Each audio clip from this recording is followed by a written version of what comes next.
여러분, 오늘 우리는 주연후 제3주로 예배하고자 이 자리에 모였습니다. 2주 전에 제가 설명드렸는데요, 기억하실지 모르겠습니다만, 여러분, 주연절은 어떤 날이죠? 주연절은 주님이 자신의 본 모습을 공적으로 우리에게 나타내신 것을 기념하는 날이다, 이렇게 제가 설명을 드린 적이 있습니다. 우리 개신교회는 그래서 주님이 나타나셨다, 그래서 주님께 포커스를 맞춰서 주현절 이렇게 부르지만, 성공회는요, 주님이 공적으로 나타난 것에 포커스를 줍니다. 그래서 공현절 이렇게 부르기도 합니다. 그리고 가톨릭 교회는 재밌지만 이 두 가지를 다 갖다 붙여서 씁니다. 그래서 주님 공연 대축일 이렇게 길게 부르기도 합니다. 교파의 전통에 따라 이렇게 달리 부르고 있지만, 주연절기가 되면 세상의 모든 그리스도인들은 저 하늘의 신비를 이 땅으로 가져와 펼쳐 놓으신 그 주님의 놀라운 모습을 기념하고 축하합니다. 그래서 주연절에 해당하는 성경 말씀을 보면 뭔가 신비롭고도 또 범상치 않은 분위기 속에서 아주 특별한 주님의 모습을 발견하게 됩니다. 오늘 우리가 나눈 마태복음 3장의 말씀도 주연절 본문에 해당되지요. 그렇다면 오늘 본문에서 우리가 만날 주님은 어떤 모습이겠습니까? 우리 주님은 오늘 본문의 말씀을 통해서 우리에게 어떤 모습으로 다가오실까요?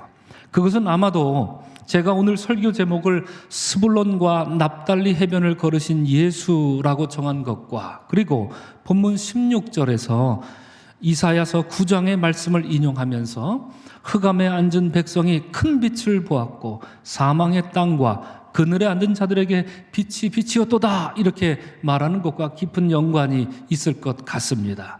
곧 오늘 본문에서 주님은 스불론 땅과 납달리 땅 중에서 가버나움 해변을 찾아가셨습니다. 그리하여 그 땅에서 흑암과 사망으로 그늘져 있는 사람들에게 구원의 큰 빛을 비춰주신 그 사역을 비로소 시작하신 것입니다. 우리 이 시작을 오늘 우리가 이 본문 말씀을 통하여서 보게 되는 것입니다.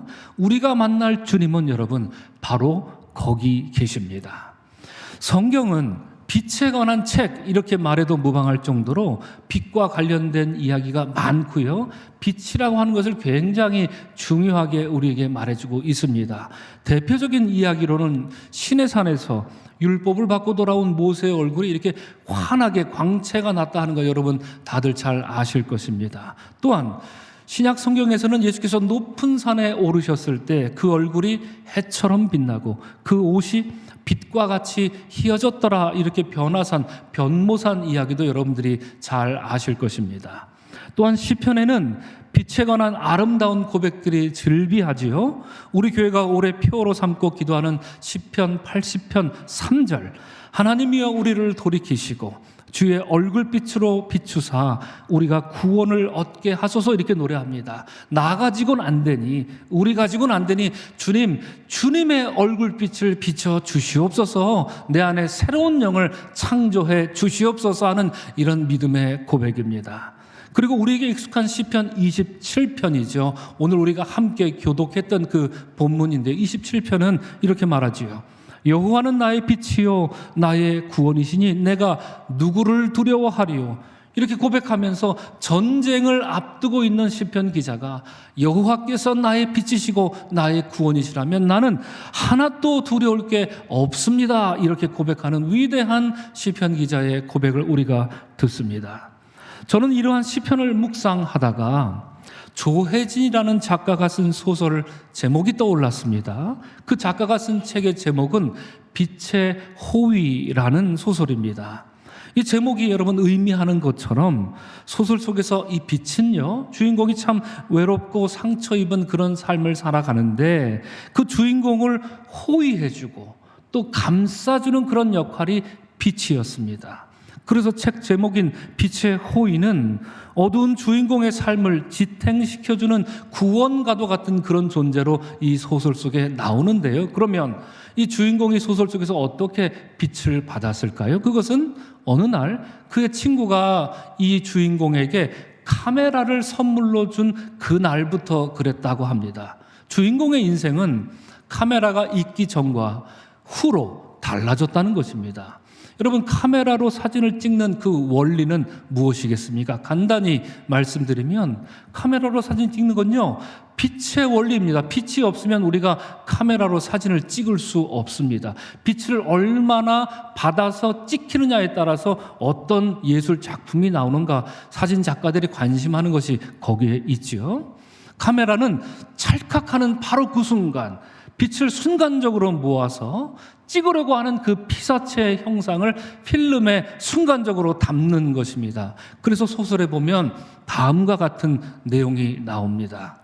그녀에게 카메라는 단순히 사진을 찍는 기계 장치가 아니라 다른 세계로 이어지는 통로였다. 이렇게 참 멋있는 말을 하고 있습니다.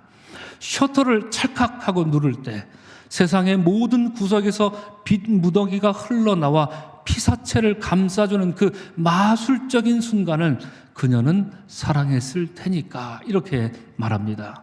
주인공은 빛이 피사체를 감싸주는 그 마술적인 순간을 자기 자신에게 적용했던 것입니다. 그래서 자신의 삶이 힘들고 고독하고 외롭지만 사진이 찰칵 찍는 그 순간 빛이 무더기로 쏟아져 나와서 마치 나를 감싸주고 있다라고 하는 그런 느낌을 받았던 것이지요.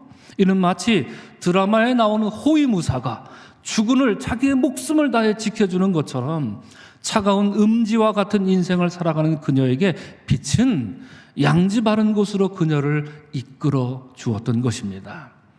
여러분, 사실 빛이란 존재는 성경에서 가장 본질적이고요, 가장 중요한 가치를 지닙니다.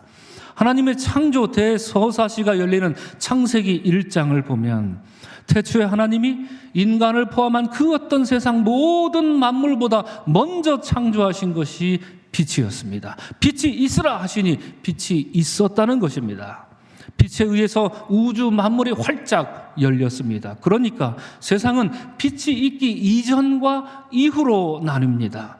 빛이 있기 전에는 성경이 말하듯이 혼돈과 공허와 흑암만이 가득한 그런 세상이었지만 빛이 창조된 뒤에 비로소 세상 모든 만물이 저마다의 형체를 입고 고운 빛깔로 지니게 된 것입니다. 곧 성경에서 빛이 창조된 그 사건은 모든 만물에게 생명을 주시는 하나님의 구원을 뜻하는 것입니다. 이런 점에서 예수께서 이 세상에 오신 것은 여러분 마치 창조 이전의 상태처럼 혼돈과 공허와 흑암만이 짙게 깔린 그 세상에 구원의 빛을 비춰주신 사건이라 말할 수 있습니다.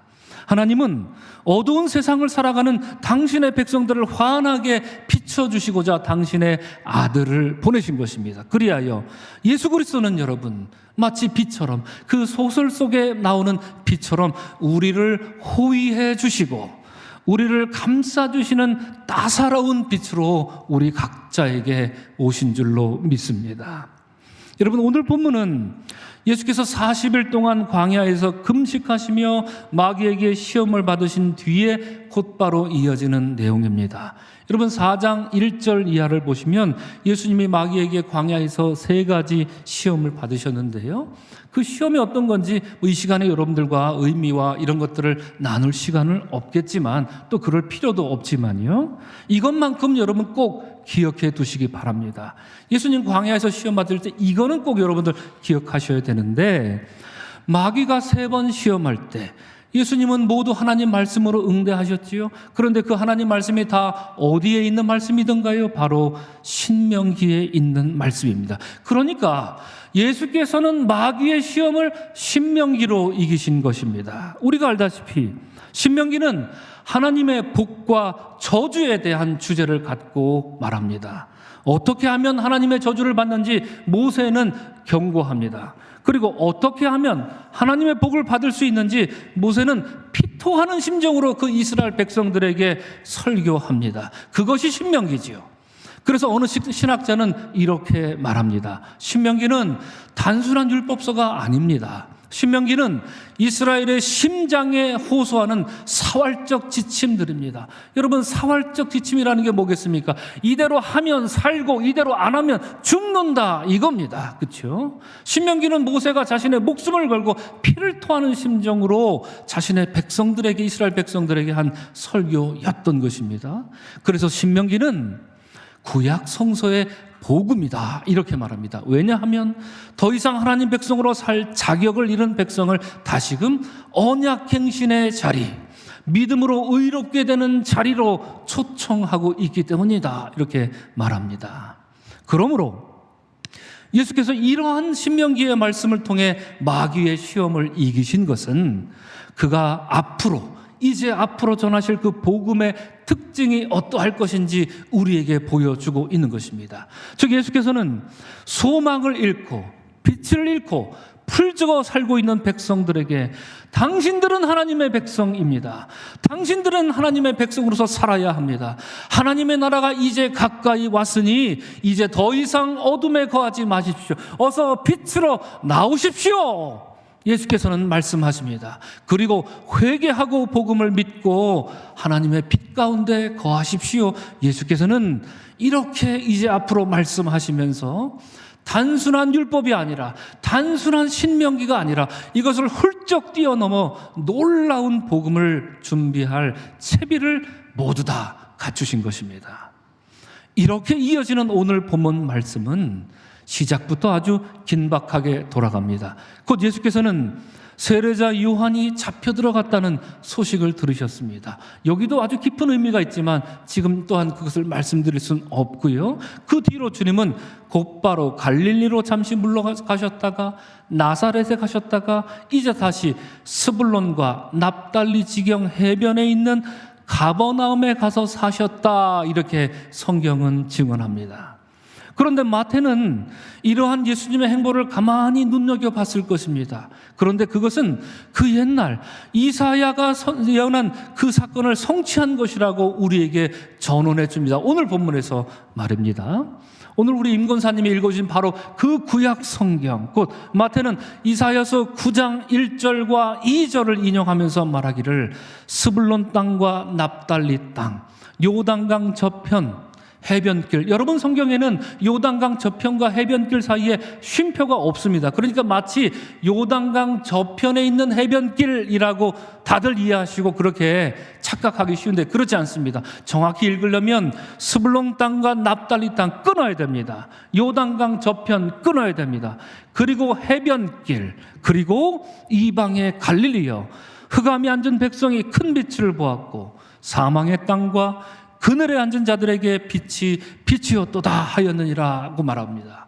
마태는 이사야의 이 말씀이 오늘 예수께서 갈릴리 가버나움을 걸으셨을 때 성취되었다라고 오늘 우리에게 선포해 주고 있는 것입니다. 그런데 여러분, 이 말씀을 자세히 보시면 우리가 앞서 살펴봤던 그 창세기의 하나님 창조 이야기를 저절로 우리에게 연상시켜 줍니다. 곧 혼돈과 공허와 흑암만이 가득 찼던 그런 세상 속에서 하나님이 빛을 창조해 주신 것처럼 오늘 본문에서 이사야는, 그리고 마태는 스불론 땅과 납달리 땅과 요단강 저편, 그리고 해변길, 그리고 이방의 갈릴리를 향하여 선포하기를 흑암에 앉은 백성들과 사망의 땅과 그늘에 앉은 자들에게 빛이 빛이었다. 드디어 그 빛이 우리에게 왔노라 하고 선언하고 있는 것입니다. 여러분, 이 지명을 우리가 오늘 이 시간에 꼭 확인하고 넘어가야 될 게 있어서 준비한 지도가 하나 있습니다. 지도를 한번 띄워봐 주시기 바랍니다. 여러분, 이 지도를 누가 만들었냐면 우리 이정도 목사님이 만드셨습니다. 제가 이러이러한 지명이 꼭 필요하고 선을 이렇게 그어주십시오 말씀을 드렸더니 마치 어디서 사온 것과 같은 그런 지도를 만들어 주셨는데, 여러분, 지명을 한번 보십시오. 위에서 아래로 붉은색이 보이시지요? 선이 보이시지요? 여러분, 이걸 꼭 기억하십시오. 해변길입니다. 이것이 오늘 이사야에 나오는 해변길입니다. 그리고 지명을 보시면 위에 납달리와 스불론 있지 않습니까? 납달리와 스불론, 그 이스라엘의 12지파 아닙니까? 가나안 땅에 들어간 뒤에 그들은 여기 정착했습니다. 그래서 이 땅을 스불론과 납달리라 부르는데 예수님 시대에는 스불론과 납달리라고 따로 부르지 않고 이 지역을 뭐라고 불렀을까요? 갈릴리라고 이렇게 불렸던 것입니다. 그런데 이 갈릴리 지역에 아주 중요한 두 도시를 만약에 꼽으라고 한다면 첫째는 무깃도입니다. 그리고 둘째는 가버나움입니다. 위치가 어딘지 아시겠지요? 가버나움은 갈릴리 호수 북쪽에 있습니다. 여러분 일단 위치를 확인해 주시기 바랍니다. 그리고 요단강이 있지 않습니까? 요단강 오른쪽에 동그랗게 하얗게 표시된 부분이 뭔가요? 어느 지역이죠? 길르앗 지역입니다. 여기가 바로 오늘 성경에 나오는 요단강 저편이라고 말하는 것이 바로 길르앗을 의미하는 것입니다.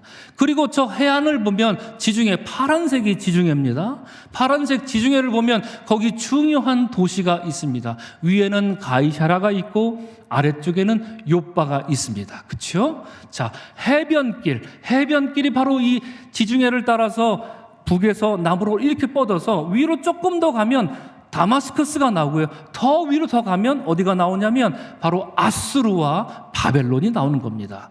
또 아래로 더 내려가면 지도에는 나오지 않지만 더 내려가면 어디로 연결될까요? 바로 이집트, 애굽으로 연결되는 아주 중요한 도로가 이것입니다. 다시 설명을 드립니다. 첫째로 여러분 스불론과 납달리를 보시기 바랍니다. 12지파가 앞서 말씀드린 것처럼 가나안 땅에 들어갔을 때 여기 들어 살았고 그래서 이 땅을 스불론과 납달리 땅이라 부릅니다. 앞서 말씀드린 것처럼 예수께서 사시던 그때는 이 지역을 주로 갈릴리라고 그렇게 불렸습니다. 여러분 갈릴리는 좋은 이름인가요? 아니면 멸칭인가요? 첫 번째 걸까요? 아니면 두 번째인 건가요? 두 번째입니다. 어떻게 하셨습니까? 제가 이렇게 표기를 하니까요. 이 갈릴리 사람아 이러면 좋은 사람들 뜻하는 말이 아닙니다. 저런 아유 저 갈릴리 놈들 이렇게 하는 멸칭에 가까웠는데 왜냐하면 이유가 있죠. 과거 아수르가 북이스라엘을 침공해 들어온 뒤에 이 지역에는 이방 사람들이 많이 들어와 살았습니다. 피가 섞였던 것입니다. 사마리아도 그랬지만 갈릴리도 그랬습니다. 그렇기 때문에 이사야는 오늘 이사야서 9장 1절에서 이방의 갈릴리여 이렇게 안타깝게 갈릴리를 부르고 있는 것입니다. 둘째로 여러분 앞서 말씀드렸죠? 이사야서 9장 1절에 요단강 저편이 어디라고요? 요단강 저편이요? 지도상으로 확인하면 어디입니까? 길르앗입니다. 이곳은 향료의 아주 값비싼 고급 향료의 원산지로 유명합니다. 그래서 침략자들이 쳐들어오면 저 길르앗 지역을 이렇게 꼭 잡으려고 늘 애썼던 그런 곳입니다. 그리고 셋째로 우리가 반드시 주목해야 될 것이 있습니다. 바로 이 지도상에서 위로부터 아래로 연결되는 저 길, 해변길, 해안길입니다. 이 길은 지중해를 따라 내려가기 때문에 해변길, 해안도로, 라틴 말로 비아 마리스라고 나중에 로마 시대 때는 그렇게 불렸는데요. 여러분 이사야가 오늘 본문에서 말하는 그 해변길이 어디냐면 바로 저 붉은색 저 도로를 의미합니다. 우리나라로 치자면 어디쯤이라고 말할 수 있을까요? 저게 만약에 우리나라 지도라면요 서해안 고속도로쯤 될 겁니다. 이 길은 예수님 시대만이 아니라 훨씬 이전부터 있었던 고대 때로부터 있었던 길이었습니다. 우리가 잘 아는 아수르 그리고 바벨론 제국이 이스라엘을 공격해 들어올 때 어디로 왔겠습니까? 바로 저 해변길을 따라 북쪽에서 남쪽으로 내려왔습니다. 곧 제국의 왕들이 선택한 길이 어디입니까? 해변길이었습니다. 게다가 앞서 말씀드린 것처럼 지도상에 보이지 않지만 남쪽으로 더 밀고 내려가면 애굽까지 이어지기 때문에 애굽은 저 아수르를 공격하기 위해 이 길을 따라 올라갔고요. 그 가운데 이스라엘이 낀 곳으로 있었으니 얼마나 여러 가지 어려움들을 겪었겠습니까? 수없이 많은 전쟁을 벌이기도 했던 것입니다. 특별히 이 해안길에서 가장 중요한 도시가 있다면 이 전체 해안길에서 해변길에서 가장 중요한 도시가 있다면 지도상 갈릴리 바로 아래쪽에 있는 세 글자로 된 도시 이름이 있습니다. 앞서 제가 말씀드렸죠. 무엇이었겠습니까? 무깃도입니다. 여러분 요한계시록에 아마겟돈 전쟁이 일어난다, 아마겟돈 전쟁이 일어난다 무시무시한 예언을 하고 있지 않습니까? 그 아마겟돈이라는 말이 바로 이 무깃도에서 온 말입니다. 왜 그랬을까요? 무깃도는 그야말로 고대의 전쟁터였습니다. 어느 시대든지 할 것 없이 어떤 전쟁이었든지 할 것 없이 이 지역을 먼저 차지하면 나머지 이스라엘을 다 먹는다. 주변 제국들에겐 그렇게 소문이 났습니다. 무깃돌부터 먹고 보자 이랬던 것입니다. 여호수아가 가나안에 들어갈 때 어디를 먼저 점령했던가요? 무깃돌을 점령했습니다. 그리고 저 유명한 남유다의 요시야 왕이 애굽의 바로 느고와 싸웠지요. 저항하다가 싸웠습니다. 어디서 죽었습니까? 바로 저곳 무깃도에서 전사했습니다. 무깃돌을 점령하려고 했던 가장 중요한 이유 중 하나가 북쪽에서 남으로, 남쪽에서 북으로 이어진 바로 이 해변길을 차지하기 위해서였습니다. 무깃돌을 차지하면 이 해변길을 온전히 다 차지할 수 있기 때문이었습니다. 열왕기하 15장을 보시면 여러분, 당시 베가 왕이 북이스라엘을 통치하고 있었는데요. 그때 당시 북이스라엘은 저 무시무시한 아수르의 침공을 받습니다. 잔혹하기로 소문난 아수르의 군대는 무자비하게 북이스라엘을 짓밟아 그들의 땅을 빼앗아버린 것입니다. 그때 당시에 어느 도시를 먼저 빼앗았을까요, 여러분? 무깃돌을 먼저 빼앗았습니다. 그리고 그때 당시에 이사야가 활동하던 시대의 상당 부분의 북이스라엘 영토가 아수르에게 빼앗겨 버렸습니다. 어디를 빼앗겼습니까? 어디를 빼앗았겠습니까? 첫째는 스불론 땅과 납달리를 그들이 빼앗았습니다. 둘째는 요단강 동편을 빼앗았습니다. 바로 길르앗 지역입니다. 그리고 셋째는 남북을 가로지르는 이 해변길을 아수르가 지배하게 된 겁니다. 첫 번째, 두 번째, 세 번째. 이것이 오늘 본문 이사야와 이것이 오늘 본문 마태복음에 나오는 그 지명을 뜻하는 것입니다. 아무 의미 없이 쓴 게 아닙니다. 그래서 제가 여러분 구분하기 쉽게 세번역 성경으로 다시 한번 읽어드리면 이렇습니다. 옛적에는 주님께서 스불론 땅과 납달리 땅으로 멸시를 받게 버려두셨으나 그 뒤로는 주님께서 서쪽 지중해 어디였겠습니까? 해변길로부터 요단강 동쪽 지역 어디였겠습니까? 길르앗에 이르기까지, 그리고 이방 사람이 살고 있는 갈릴리 지역까지 이 모든 지역을 영화롭게 하실 것이다 라고 말하고 있는 것입니다. 여러분, 예수께서 이러한 이사야의 예언을 이루려고 하신다면, 여러분 잘 들으십시오. 예수께서 이렇게 예언한 이사야의 예언을 이루고자 하신다면, 그래서 해변길을 찾아가신다면 예수님이 어느 바다를 찾아가셔야 합니까? 어떤 바다를 찾아가셔야지요? 지중해를 찾아가셨어야 합니다. 욥바로 가시든지 아니면 가이사라로 가셔서 그 지중해 해변길, 그 드높은 바다를 바라보시면서 그 해변길을 걸으셔야 했습니다.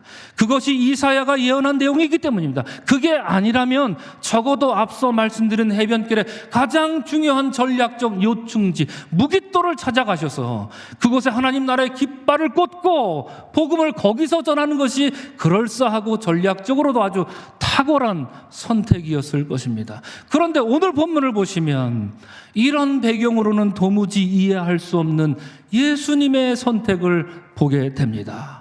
참으로 어리석은 선택처럼 보이기도 합니다. 13절이 말하듯이 예수께서는 스불론과 납달리 지경 해변에 있는 가버나움으로 가셨다라고 말하니 말입니다. 더군다나 마태는 여러분 이러한 예수님의 행보가 선지자 이사야를 통해 하신 말씀을 이루려 하신 것이다 이렇게 못 박아 말하기까지 합니다. 물론 여러분 이 지중해 해변길은요 북에서 남으로 남에서 북으로 이렇게 흐르는 동안에 이 가버나움을 지나치긴 합니다. 지나치긴 해요. 안 지나치는 건 아닙니다. 하지만 여러분 해변길이 관통하는 다른 중요한 도시들에 비하면 가버나움은 작고 보잘것없는 도시에 불과할 뿐입니다. 어쩌자고 예수님은 그렇게 탄생부터 작은 도시들만 이렇게 찾아다십니까? 베들레헴을 가시질 않나, 나사렛에서 자라시질 않나, 가버나움을 해변을 거니시질 않나 말입니다. 여러분 여름에 어떤 사람이 서해로 바캉스를 떠나겠다고 합니다. 그러더니 만약 한강변에 앉아서 아이스 아메리카노를 시켜서 이렇게 셀카를 찍어서 그걸 SNS에 올린다면 어떠하시겠습니까? 서해바다로 가겠다는 사람이 그러면서도 나 서해바다 다녀왔어 이렇게 우긴다면 여러분 어떻게 하시겠습니까? 그래서 그 사람에게 네가 무슨 서해바다 다녀와서 거기 한강인 거 다 알아? 이렇게 말했더니 한강은 서해로 흐른다. 이렇게 친구가 대답한다면 여러분들은 어떻게 하시겠습니까? 지금 예수께서 보여주시는 모습이 흡사그러합니다, 여러분. 주님이 선택한 도시는 지중해 그 어떤 화려한 도시도 아니요, 가이사랴나 요빠 같은 이런 도시, 항구 도시도 아니요, 전략적 요충지 무기또도 아니라 온갖 이방 사람들과 촌 사람들만이 득실거리는 가버나움이었습니다. 주님이 선택한 바다는 푸르고 짙은 지중해의 해변이 아니라 사실 바다라고 하기에는 모자라도 많이 모자란 갈릴리 바다의 좁다란 해변을 선택해서 거기를 찾아가서 걸으셨던 것입니다. 여러분, 이렇게 가버나움 해변을 찾아가 걸으신 주님이 거기서 무엇을 하셨던가요? 제일 처음 입을 열어 예수님은 무엇을 말씀하셨던가요?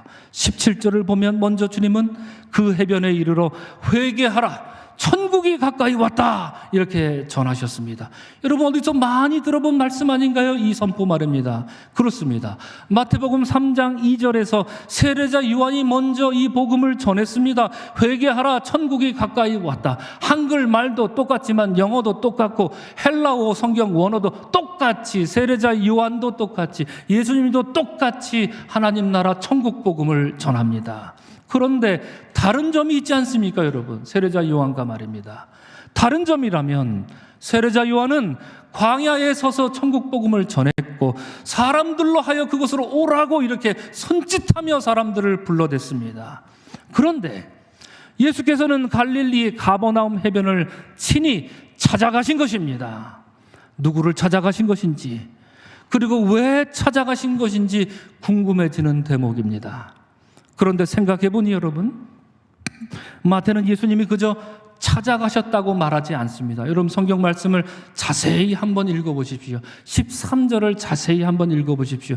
본문은 더 구체적으로 언급하기를 가버나움에 가서 사셨다, He went and lived라고 이렇게 말합니다. 가서 사셨다라고 합니다.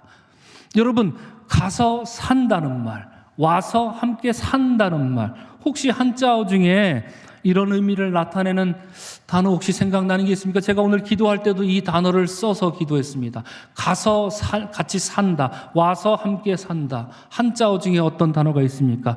임재입니다. 임하셔서 함께 산다는 뜻이지요.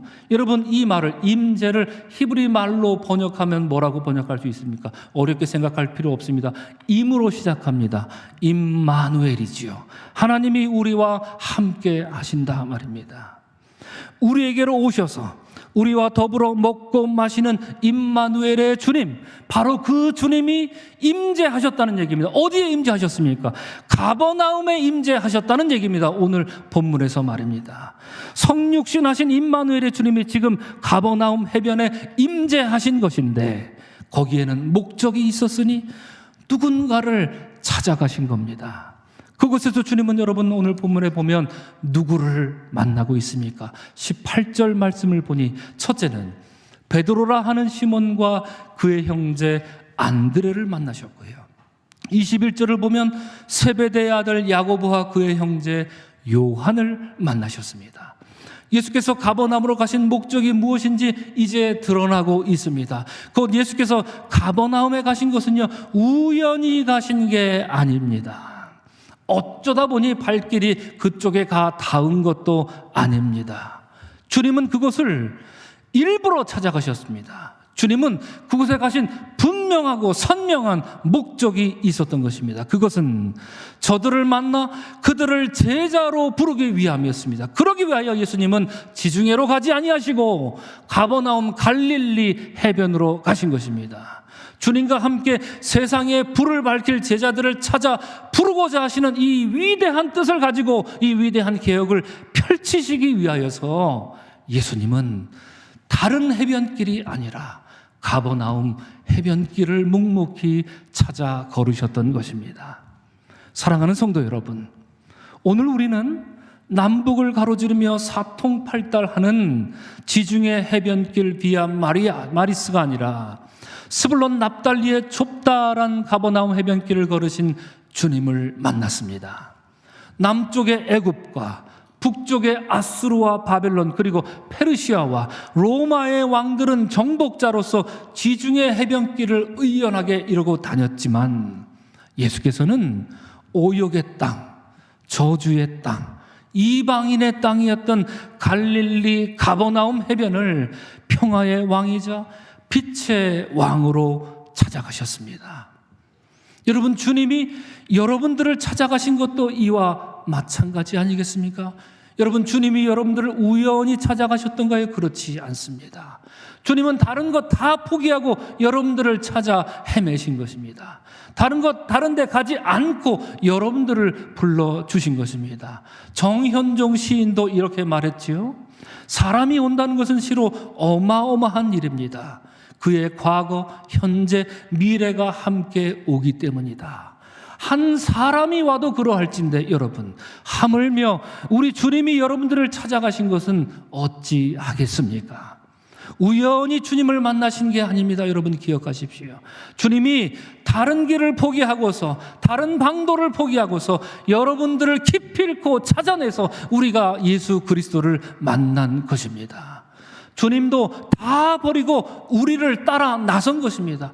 우리가 어디에 있든지 주님은 우리를 따라 나서서 우리와 함께 하신다는 겁니다. 제국의 왕들은 다니는 곳곳마다 세상을 어둡게 만들었지만 빛으로 오신 빛의 왕이시오 평화의 왕이신 예수께서는 바로 그 어두운 곳곳마다 구원의 등불을 밝혀주셨던 것입니다. 그리고 그 빛은 모든 믿는 자들을 호위하고 모든 믿는 자들을 따뜻하게 감싸 안아줍니다. 예수 그리스도의 빛의 호위, 그것이 구원이었습니다. 오늘 우리가 확인한 것처럼 이러한 주님의 빛은 가버나움 해변에서 처음으로 반짝이며 빛났습니다. 그 구원의 불이 이제 서서히 불타오르기 시작하고 있습니다. 곧 주님이 비로소 하나님 나라를 전하셨고 이제 나를 따라오라 제자들을 부르시며 빛의 자녀로 살게 하신 것입니다. 그리고 그 부르심 앞에 제자들 모두는 버려두고 예수를 따랐다. 20절과 22절 두 번씩이나 오늘 본문은 우리에게 증언해 주고 있는 것입니다. 사랑하는 성도 여러분, 양력으로 새해가 시작된 지 벌써 20여일이 지났고요. 오늘 우리는 정월 초하루를 맞았습니다. 하지만 어쩌면 여러분 중에는 여전히 마음이 어둡고 여전히 마음이 침침하다 못해 찝찝하고요. 뭔가에 눌려있는 듯 그늘진 얼굴로 새해를 맞이한 분도 있을지 모르겠습니다. 잘 됐습니다. 잘 됐습니다. 여러분 마음이 그늘져 있으면 우리 주님이 등불을 들고 여러분들을 찾아가실 것입니다. 우리 주님은 여러분들을 반드시 찾아내실 것입니다. 걱정하지 마십시오. 가버나움 해변길에서 주님이 제자들을 부르셨을 때 그들이 버려두고 예수를 따랐다 하는 것처럼 새해가 밝도록 여전히 버리지 못한 마음의 때와 영혼의 찌꺼기가 있다면 여러분 이제는 버려두고 예수의 마음으로 갈아입는 우리가 되기를 주의 이름으로 간절히 축원합니다. 여러분 마지막으로 에베소서의 말씀을 읽어드리며 여러분들을 축복하고 싶습니다. 에베소서 5장 8절부터 11절 말씀 메시지 성경 본문입니다. 여러분은 전에 그러한 어둠 속에서 길을 찾아 헤맸으나 이제는 그렇지 않습니다. 여러분은 지금 환한 곳으로 나와 있습니다. 그리스도의 밝은 빛이 여러분의 길을 똑똑히 보여줍니다. 그러니 더 이상 비틀거리지 마십시오. 그리스도의 밝은 빛을 가까이 하십시오. 선함, 옳음, 참됨, 이 세 가지는 밝은 대낮에 어울리는 행위입니다. 그리스도를 기쁘시게 해드릴 일이 무엇인지 생각하고 그것을 행하십시오. 헛된 일, 분주하기만 할 뿐 성과가 없는 일, 어둠을 쫓는 무익한 일로 여러분의 시간을 허비하지 마십시오. 사랑하는 성도 여러분, 빛으로 찾아오신 주님 손에 이끌려서 에베소서가 말하는 이러한 빛의 자녀로 살아나가는 올 한 해를 맞으시는 여러분과 제가 되기를 주의 이름으로 간절히 축원합니다. 아멘. 기도하겠습니다. 사랑의 주님, 우리는 전에 어둠에 있었고 그늘진 얼굴로 눌려 있었으나 그랬던 우리를 주님이 찾아오셨습니다. 숨고마 싶었던 우리의 시간들이 있었지만 주님은 우리를 외로이 홀로 내버려 두지 않으시고 반드시 우리를 찾아내셨습니다. 그것은 우리 주님이 다른 것 다 버리셨기 때문입니다. 그것은 우리 주님이 다른 것 다 포기하셨기 때문입니다. 그저 우연히 우리를 찾으신 게 아니었던 것을 오늘 고백합니다. 사랑의 주님, 올 한 해 시작하는 우리의 얼굴이, 우리의 영혼이 밝지 못하다면 주님 구원의 빛을 비춰 주시옵소서. 주님의 빛 가운데 살아가는 낮의 자녀로서 살게 하여 주옵소서. 감사하고 축복하며 예수님 이름 받들어 기도합니다. 아멘.